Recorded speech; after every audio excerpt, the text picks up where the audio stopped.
লীগের সরাসরি পদে ছিল, কেউ আমাদের দলে আসতে পারবে না। ইসলামপন্থী রাজনৈতিক দলগুলা তাদের সাথে বিভিন্ন আওয়ামীপন্থী ব্যবসায়ী আর বিভিন্ন লোকজনের ছবি। বিএনপি রাষ্ট্র ক্ষমতায় গেলে তারা আর ভালো কোনো কিছু দেখানোর তাদের সুযোগ নাই। সেই মানুষগুলো এখন অদৃশ্যভাবে আমাদেরকে বাধাগ্রস্ত করার চেষ্টা করছে। সম্ভবত সার্জিস আলমনাকে এখন রাষ্ট্র কি তাকে এখতিয়ার দিছে ফেক আইডি খোলার, কারো কি প্রোপাগান্ডা ছড়ানো? বিএনপি অন্যায়ের বিরুদ্ধে জিরো টলারেন্সে চলে গেছে। আমাদের লোকও যদি কেউ অন্যায় করে, হিউ মাস্ট বি পানিশড। আমরা বিভিন্ন গণমাধ্যমে আমরা দেখতে পাচ্ছি যে 5ই আগস্টের আগে যে সকল রাজনৈতিক দলগুলোর সাথে যারা রাজনীতি করতেন তারা ঠিক 5ই আগস্টের পরে বিএনপিতে প্রবেশ করছেন, বিভিন্ন কমিটিতে তাদের স্থান আসছে। তো তারাই কি আসলে বিএনপির ভিতরে প্রবেশ করে বিএনপিকে বিতর্কিত করার চেষ্টা করছে কিনা, আপনার কি মনে হয়?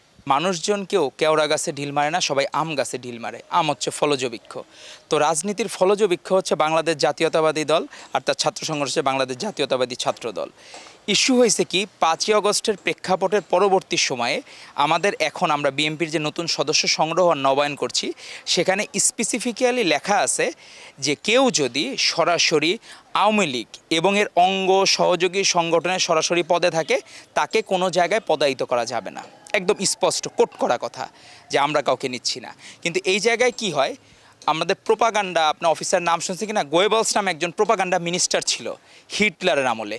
তার শুধু কাজ ছিল হিটলারের পক্ষে ভালো নিউজগুলো করানো, আর হচ্ছে হিটলারের বিপক্ষে নিউজগুলোকে এগুলারে সব কিছু তুড়ি মেরে উড়ায় দেওয়া।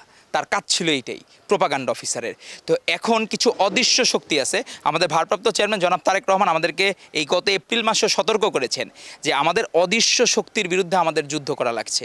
এই অদৃশ্য শক্তির মধ্যে কারা কারা আছে, যে যারা জানে যে বিএনপি ভালো করলে তাদের আর কোনো রাজনৈতিক অস্তিত্ব থাকবে না, বিএনপি রাষ্ট্র ক্ষমতায় গেলে তারা আর ভালো কোনো কিছু দেখানোর তাদের সুযোগ নাই, সেই মানুষগুলো এখন অদৃশ্যভাবে আমাদেরকে বাধাগ্রস্ত করার চেষ্টা করছে। আপনি দেখবেন যে এই জায়গাগুলায় যে লীগের মানুষের বেসিক্যালি কারা পুনর্বাসন করছে। আপনি দেখবেন যে আমরা দেখি আমাদের ইসলামপন্থী রাজনৈতিক দলগুলা তাদের সাথে বিভিন্ন আওয়ামীপন্থী ব্যবসায়ী আর বিভিন্ন লোকজনের ছবি। কিন্তু এগুলা বেসিক্যালি আমরা দেশের মানুষের সেবা করার কাজে এত বেশি ব্যস্ত থাকি, আমরা কি সারাক্ষণ এই সামাজিক যোগাযোগ মাধ্যমে আমরা শুনলাম আমাদের নতুন এক রাজনীতি করা ভাই একজন বলতেছিলেন, সম্ভবত সার্জিস আলমনাকে, যে আপনারা 15-20টা করে ফেক আইডি কেন না খুলে আপনারা খুলে আপনাদের হলো নেতাদের যারা জনপ্রিয় এদের চরিত্রকে মানুষের সামনে প্রকাশ করুন। এখন রাষ্ট্র কি তাকে এখতিয়ার দিছে ফেক আইডি খোলার, কারো কি প্রোপাগান্ডা ছড়ানো?